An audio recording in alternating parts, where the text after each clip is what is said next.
En las profundidades del mundialmente famoso Museo del Ocultismo de los Warren, entre las sombras y el silencio eterno, se encuentran los objetos más peligrosos que la humanidad haya conocido jamás. Artefactos malditos que han cobrado vidas, destruido familias y sembrado el terror por décadas. Todos conocen a Annabelle, la muñeca de trapo que aterrorizó al mundo. Pero lo que muy pocos saben es que a solo unos metros de distancia, guardada en una vitrina blindada y protegida por bendiciones sagradas, se encuentra otro objeto aún más siniestro. Una muñeca creada en medio de rituales demoníacos. Fabricada con huesos humanos y forjada en la oscuridad más absoluta. Su nombre susurrado en los pasillos del museo es la muñeca de las sombras. Esta no es solo otra historia de objetos poseídos. Esta es la crónica de una maldición que ha perseguido a familias enteras, dejando un rastro de 23 muertes confirmadas a lo largo de 60 años. Muertes que los forenses nunca pudieron explicar. Muertes que desafían toda lógica. Hoy, por primera vez, revelaremos la historia completa. Los testimonios que nunca se hicieron públicos. Los documentos que permanecieron ocultos. Y las fotografías que jamás debieron tomarse. Pero te advierto, hay historias que no deberían ser contadas. Secretos que es mejor mantener enterrados. Y objetos que nunca debieron ser creados. Bienvenidos al caso más perturbador que los Warren enfrentaron jamás. Estamos en 1967. Los investigadores paranormales Ed y Lorraine Warren se encontraban en la cúspide de su carrera. Habían resuelto casos que la policía consideraba imposibles y habían enfrentado entidades que desafiaban toda comprensión humana. Era una mañana lluviosa de octubre cuando una carta llegó a su hogar en Monroe, Connecticut. Una carta que cambiaría sus vidas para siempre. La remitente era una mujer llamada Mary Elizabeth Hoffman, de 34 años, residente de Salem, Massachusetts. Sus palabras, escritas con letra temblorosa, decían: «Estimados señores Warren, escribo esta carta con la esperanza de que puedan ayudarme. Mi padre, Joseph Hoffman, murió hace 3 semanas en circunstancias que ningún médico puede explicar. Pero yo sé la verdad. Sé lo que lo mató. Fue esa maldita muñeca que trajo a casa. Y ahora temo que venga por mí. Las pesadillas han comenzado. Los rasguños aparecen en mi piel cada mañana. Por favor, vengan antes de que sea demasiado tarde». Ed Warren recordaría años después que algo en esa carta los inquietó de inmediato. No eran las palabras en sí, sino la energía que parecía emanar del papel. Lorraine, con su don de clarividencia, sintió una opresión en el pecho al tocar la carta. Sin dudarlo, los Warren organizaron un viaje a Salem.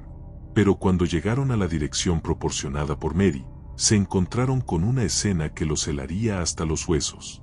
La empleada doméstica, una mujer mayor llamada Agnes, los recibió en la puerta con los ojos enrojecidos por el llanto. «Llegan demasiado tarde», les dijo con voz quebrada. «Mary murió anoche. La encontré esta mañana en su cama, con los ojos abiertos y una expresión de terror absoluto grabada en su rostro. Exactamente igual que su padre». Los Warren se miraron. En todos sus años de investigación, nunca habían llegado a un caso donde las víctimas murieran antes de poder ayudarlas. Pero algo más los inquietaba. La carta de Mary había llegado a su hogar apenas 2 días antes. ¿Cómo era posible que hubiera muerto anoche si la carta parecía escrita con desesperación días atrás? Era como si el tiempo mismo se hubiera distorsionado alrededor de aquella casa. Como si una fuerza oscura estuviera manipulando los eventos para asegurar que nadie pudiera detener lo que había comenzado. Pero los Warren no eran de los que se rendían fácilmente. Si no podían salvar a Mary, al menos descubrirían la verdad detrás de su muerte. Y así comenzó su descenso hacia uno de los misterios más perturbadores de su carrera. Agnes los invitó a pasar. La casa Hoffman, construida en 1892, tenía esa arquitectura victoriana típica de Salem, pero algo en su interior se sentía equivocado. Las sombras parecían más densas de lo normal. El aire tenía un peso que oprimía los pulmones. «Nunca había visto nada igual», comenzó Agnes mientras los guiaba por el pasillo principal. «Trabajé para la familia Hoffman durante 15 años. Joseph era un hombre bueno, Mary una joven dulce y cariñosa. Pero todo cambió cuando él trajo esa cosa a casa. Según el testimonio de Agnes, todo comenzó 3 meses atrás. Joseph Hoffman había visitado una tienda de antigüedades en el centro histórico de Salem. Era coleccionista de objetos vintage y solía pasar las tardes de domingo explorando tiendas en busca de piezas interesantes. Ese domingo regresó diferente. Traía una caja envuelta en tela negra. Cuando le pregunté qué era, sus ojos tenían una expresión extraña, como si no fuera completamente él quien me respondiera. Es una muñeca muy especial, Agnes, me dijo. Muy antigua, muy poderosa. Esas fueron sus palabras exactas, muy poderosa. ¿Qué clase de persona describe una muñeca como poderosa? Los Warren intercambiaron miradas. En sus investigaciones habían aprendido que los objetos poseídos a menudo ejercían una influencia inmediata sobre quienes entraban en contacto con ellos, alterando su personalidad y comportamiento. Agnes continuó relatando los eventos que siguieron. La primera noche después de que la muñeca llegara a la casa, Joseph no pudo dormir. Caminó por los pasillos hasta el amanecer, murmurando en un idioma que Agnes no reconocía. Al principio pensé que estaba rezando, explicó Agnes. Pero las palabras sonaban diferentes, oscuras, como si estuviera hablando con algo que no debería estar ahí. La segunda noche fue peor. Mary despertó gritando, asegurando que alguien la había estado observando desde el pasillo. Pero cuando Agnes acudió a verificar, no encontró a nadie. Solo la muñeca, que Joseph había colocado en una repisa del salón principal. Pero juro por mi madre que esa muñeca no estaba en la misma posición en la que Joseph la había dejado. Estaba girada, como si hubiera estado mirando hacia las escaleras, hacia el dormitorio de Mary. Los días siguientes trajeron una escalada de eventos perturbadores. Joseph comenzó a mostrar signos de agresividad inexplicable. Un hombre que nunca había levantado la voz, de repente estallaba en cólera por razones triviales. Padre e hija comenzaron a discutir constantemente, recordó Agnes con dolor, sobre cosas sin importancia. El desayuno, el clima, los programas de televisión. Pero las discusiones eran violentas. Mary me confió que a veces no reconocía a su padre. Decía que había algo diferente en su mirada, algo frío y malévolo. Pero lo más perturbador estaba por venir. Cada mañana, Joseph aparecía con rasguños en la espalda, marcas profundas que parecían hechas por garras. Cuando Agnes le preguntaba sobre ellas, Joseph respondía que no recordaba cómo se las había hecho. Las heridas eran extrañas, susurró Agnes. Demasiado precisas para ser accidentales. Demasiado profundas para ser autoinfligidas.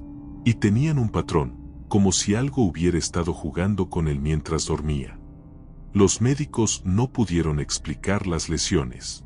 Los análisis no mostraron signos de infección o enfermedad. Pero Joseph se debilitaba día tras día, como si algo estuviera drenando su energía vital. La mañana del 15 de octubre, Agnes encontró a Joseph muerto en su cama.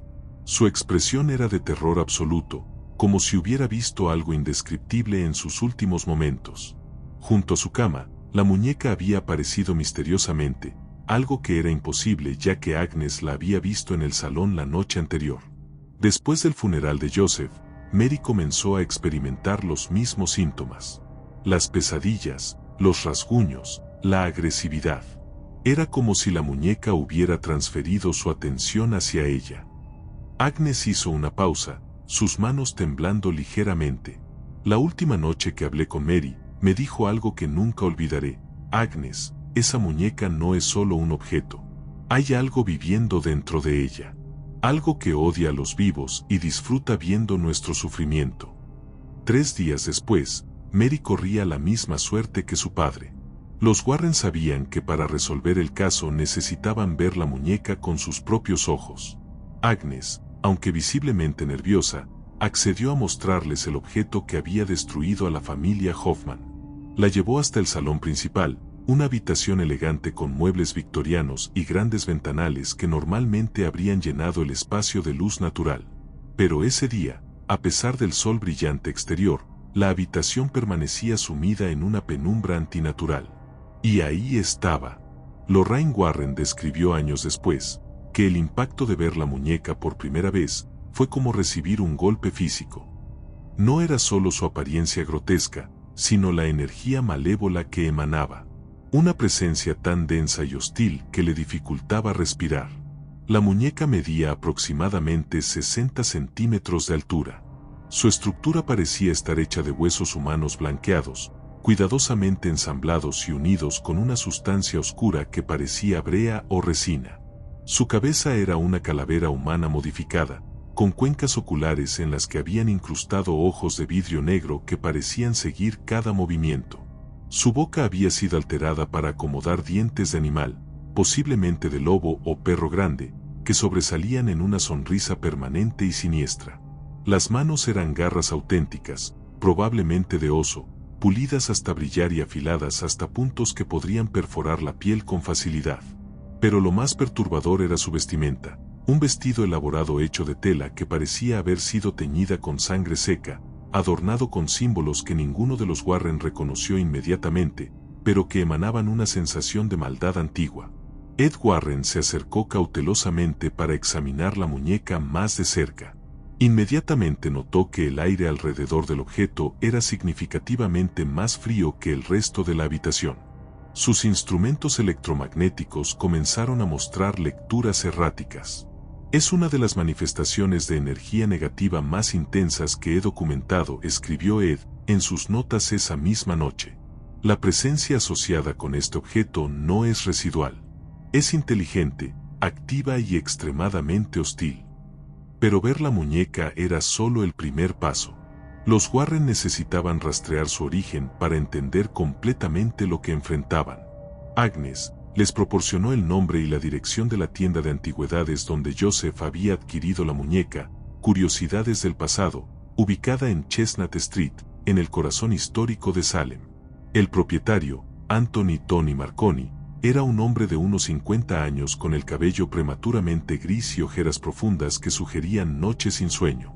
Cuando los Warren se presentaron y mencionaron la muñeca, el color se desvaneció completamente de su rostro. Sabía que este día llegaría, murmuró Tony, cerrando la tienda y colocando el cartel de «cerrado» en la puerta. Sabía que alguien vendría a preguntarme sobre esa cosa maldita. Tony los guió hacia la trastienda de su negocio, un espacio abarrotado de objetos antiguos cubiertos por sábanas polvorientas. Se sirvió un whisky con manos temblorosas antes de comenzar su relato. La muñeca perteneció a mi abuela, Isabella Marconi. Era una mujer complicada. Mi familia siempre supo que ella practicaba cosas que no debería practicar, pero nadie hablaba de ello abiertamente.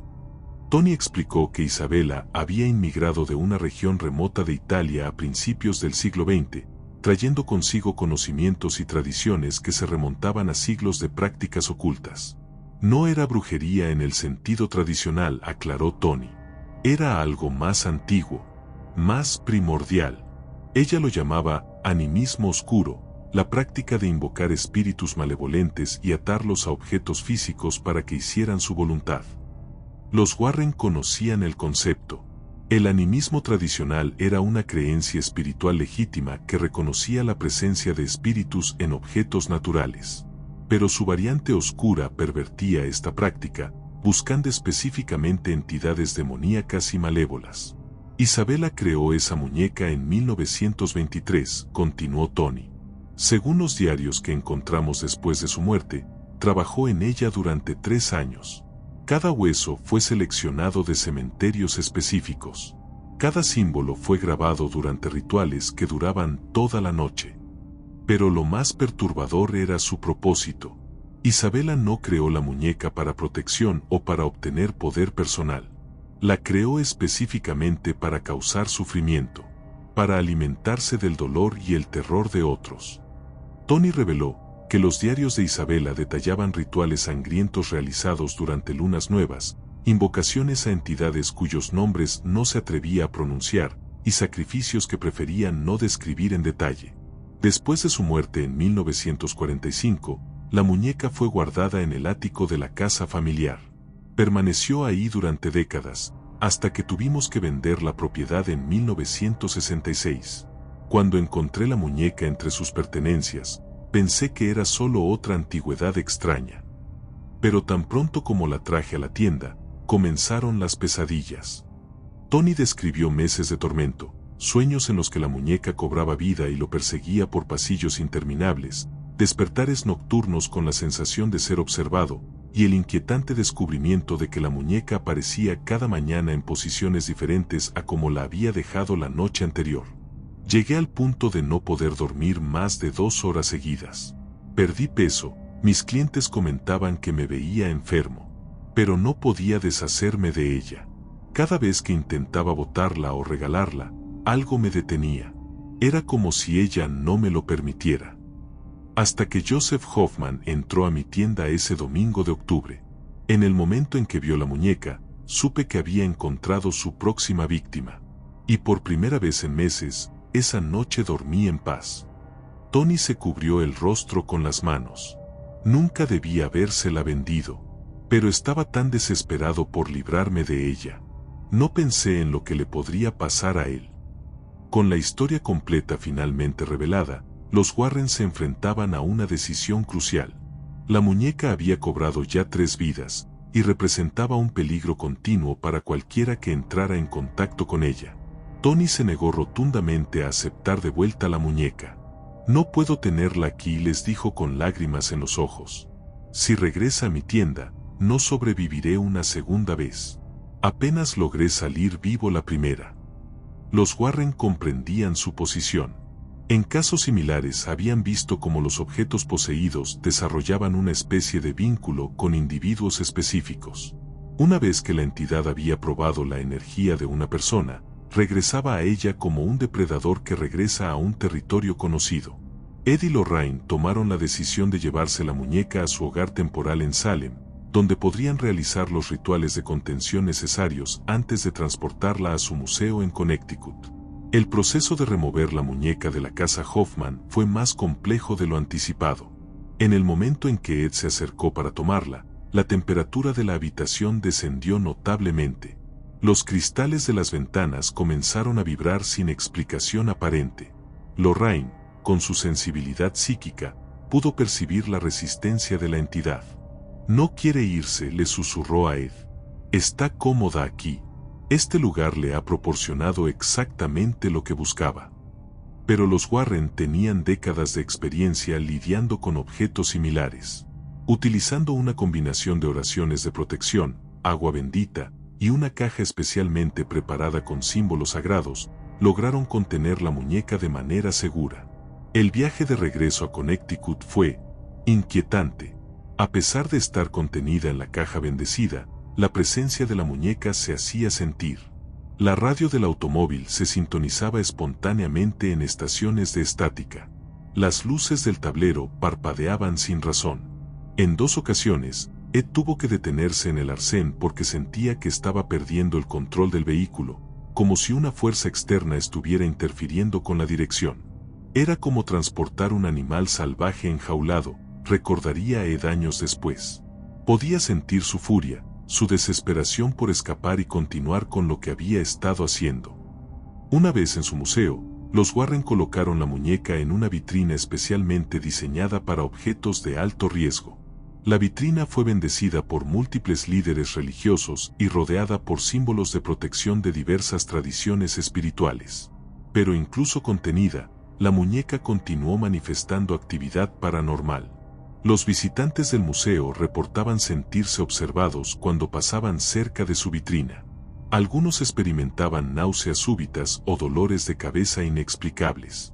En 1974, 7 años después de su llegada al museo, ocurrió un incidente que confirmó que la entidad seguía siendo extremadamente activa. Un grupo de estudiantes universitarios visitó el museo como parte de un proyecto de investigación paranormal. Uno de los estudiantes, desafiando las advertencias explícitas del personal, se acercó demasiado a la vitrina y tomó una fotografía con flash directamente a la muñeca. Esa noche, el estudiante fue encontrado en su dormitorio en estado de shock, murmurando incoherentemente sobre ojos que lo seguían y garras que arañaban su alma. Fue hospitalizado durante 3 semanas y nunca pudo recordar completamente lo que había experimentado. La fotógrafa que tomó reveló algo inquietante. Aunque la muñeca estaba inmóvil en la vitrina, cuando se tomó la foto, en la imagen aparecía ligeramente girada, como si hubiera estado mirando directamente hacia la cámara en el momento exacto del flash. Desde entonces, el museo ha mantenido estrictas medidas de seguridad alrededor de la vitrina de la muñeca de las sombras. Se prohíbe terminantemente fotografiarla, tocar la vitrina o permanecer cerca de ella por periodos prolongados. Los Warren documentaron oficialmente 23 muertes relacionadas con la muñeca a lo largo de 60 años, desde su creación en 1923 hasta su contención en 1967, pero sospechan que el número real podría ser significativamente mayor. Algunos objetos trascienden la simple posesión, escribió Ed Warren en sus memorias finales. La muñeca de las sombras no es solo un recipiente para una entidad malévola. Es una puerta. Una grieta entre nuestro mundo y dimensiones donde el sufrimiento es la única moneda que importa. Y ahí permanece, hasta el día de hoy, esperando pacientemente en su prisión de vidrio bendecido, observando a cada visitante que se atreve a acercarse demasiado. La historia de la muñeca de las sombras nos enseña una lección perturbadora sobre la naturaleza del mal y los peligros de jugar con fuerzas que no comprendemos completamente. Isabella Marconi creó más que un simple objeto poseído. Forjó un instrumento de tortura que ha trascendido generaciones, alimentándose del sufrimiento humano durante casi un siglo. Su legado es un recordatorio sombrío de que algunas tradiciones fueron prohibidas por razones muy específicas. Hoy en día, el Museo del Ocultismo de los Warren continúa siendo el hogar de la muñeca de las sombras. Los tours guiados pasan cerca de su vitrina, pero los guías mantienen a los grupos a una distancia prudente y limitan estrictamente el tiempo de exposición. Las reglas son claras y no negociables: no fotografiar, no tocar el vidrio, no provocar al objeto de ninguna manera. Estas medidas no son sugerencias o supersticiones, son protocolos de seguridad desarrollados después de décadas de experiencias perturbadoras. Pero quizás la pregunta más inquietante que nos deja esta historia es: ¿cuántos otros objetos similares existen en el mundo? ¿Cuántas otras creaciones como la de Isabella Marconi esperan en tiendas de antigüedades, casas abandonadas o colecciones privadas? Los expertos en lo paranormal estiman que solo un pequeño porcentaje de objetos verdaderamente poseídos llegan a la atención de investigadores como los Warren. La mayoría permanece oculta, pasando de propietario en propietario, dejando rastros de desgracia que raramente se conectan con su verdadero origen. Si alguna vez te encuentras en una situación similar, si adquieres un objeto antiguo y comienzas a experimentar fenómenos inexplicables, recuerda la historia de Joseph y Mary Hoffman. No ignores las señales. No subestimes los peligros. Y sobre todo, nunca intentes lidiar con estas situaciones por tu cuenta. Los objetos como la muñeca de las sombras requieren intervención profesional de individuos con años de experiencia y las herramientas espirituales adecuadas. La muñeca de las sombras permanece contenida, pero no derrotada. Su historia continúa escribiéndose cada día que permanece en ese museo, observando, esperando, recordándonos que hay fuerzas en este mundo que van más allá de nuestra comprensión. Algunas puertas nunca debieron abrirse. Algunos objetos nunca debieron crearse. Y algunas historias, quizás nunca debieron contarse. Si esta historia te ha impactado tanto como a nosotros, no olvides dejar tu like y suscribirte al canal. Tu apoyo nos permite continuar investigando y compartiendo los casos más perturbadores del mundo paranormal. ¿Conoces algún caso similar? ¿Has tenido experiencias con objetos que parecían tener vida propia? Comparte tu historia en los comentarios, aunque ten cuidado con lo que compartes. Nunca sabes quién o qué podría estar escuchando. Activa las notificaciones tocando la campanita para ser el primero en enterarte cuando publiquemos nuevos casos. Pero recuerda, no todos los secretos están destinados a ser revelados. Y no todas las historias tienen un final feliz. Hasta la próxima, si es que hay una próxima vez.